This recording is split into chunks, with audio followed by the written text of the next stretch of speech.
Talmud Bavli, Tractate Beitzah, page 23b, top of the page, and we're starting with the Mishnah, the new Mishnah, the words Harechim, Rechaim, Shel Pilpulin, etc.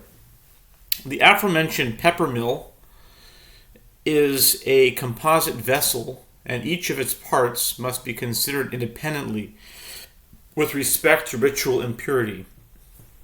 It is susceptible to ritual impurity because of each of the three vessels of which it is comprised.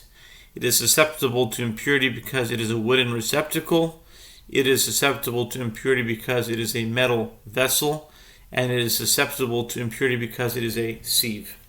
Gemara, the Talmud says, a sage taught, Tana, a sage taught, the lower section of the mill is susceptible to impurity because it is viewed as a receptacle since the ground pepper descends into it. The middle section is susceptible to impurity because it is a sieve as it serves to filter the pepper. Finally, the upper part, which is the pepper, in which the pepper is actually ground, is susceptible to impurity because it is a metal vessel. Although it is not a receptacle, it is nevertheless susceptible to impurity since it is made of metal.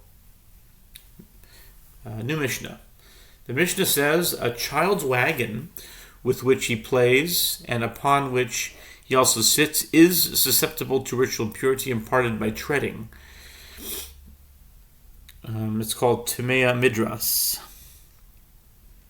Tumas Midras. It is considered a fixed seat of the child, so that if the child is a zav, I didn't know that child could be a zav. Maybe it could. And he sits on the wagon, it contracts the ritual impurity imparted by the treading of the zav. And this wagon may be handled on Shabbat, as it is considered a vessel. And it may be dragged on the ground on Shabbat only upon cloth, a stone, pavement, or the like. Otherwise, it would create a furrow when dragged, and one would be liable due to the prohibited labor of plowing. Rabbi Yehuda says, for this reason, no vessels may be dragged on the ground on Shabbat except for a wagon, which is permitted because its wheels do not make a furrow in the ground, but merely press the earth down. Since no earth is moved from its place, it is not considered digging or plowing on Shabbat. Gemara. The Talmud says it is taught in the Mishnah that a child's wagon is susceptible to ritual purity imparted by treading. Why? It is because he leans on it. The Mishnah also teaches that this wagon may be handled on Shabbat. Why? It is because it has the status of a vessel, and one may handle a vessel on Shabbat.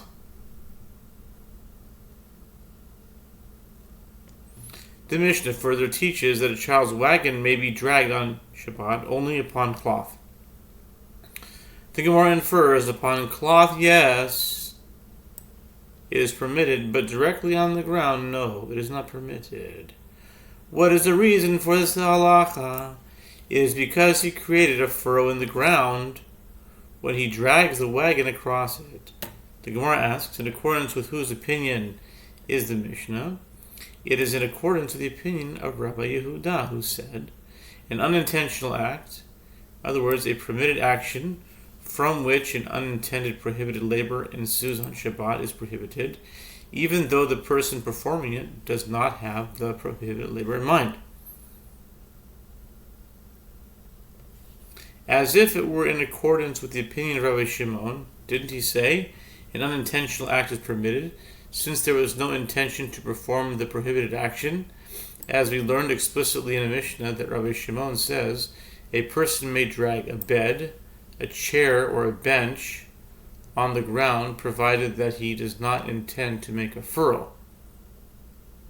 Even if one forms a furrow unwittingly, one need not be concerned, as this was not his intention. The Gemara raises a difficulty. If so, say the latter clause of the Mishnah as follows. Yehuda says, no vessels may be dragged on the ground on Shabbat except for a wagon because it merely presses the earth down. This is not prohibited as plowing because it does not create a furrow. This indicates that a wagon may be dragged down on the ground on Shabbat because, yes, it presses the earth down, but it does not make a furrow, since it already has been established.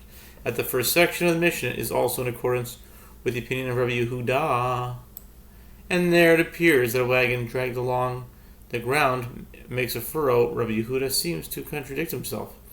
The Gemara answers it must be explained that this is a dispute between two Tanaim who hold in accordance with the opinion of Rabbi Yehuda, but differ with regard to the content of that opinion. The first Tana holds that even a wagon makes a furrow, whereas the other Tana maintains that in the name of Rabbi Yehuda, that a wagon does not make a furrow. Hadron Alach Yom Tov.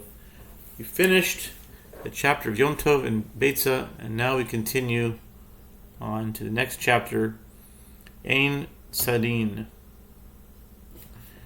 The Mishnah says, one may not trap fish from their ponds on a festival, even with the intention of eating them, as this falls into the category of hunting, a type of labor that is not permitted on a festival.